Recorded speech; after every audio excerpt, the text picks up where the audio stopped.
Today we're testing a $1,000 espresso machine against a $15,000 commercial machine. Does price change the coffee?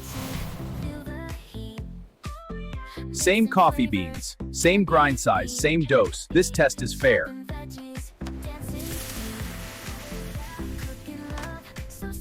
First, the $1,000 home machine. Cup placed directly under the group head. Let's pull the shot. Now the $15,000 commercial machine. Same beans, cup directly under the group head.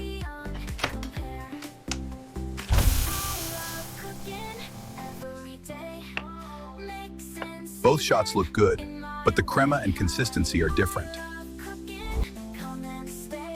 The commercial machine produces a smoother, richer shot with thicker crema and more consistency. The home machine is impressive for the price. Is it worth $15,000? Subscribe for more luxury kitchen tests with Chef VASA.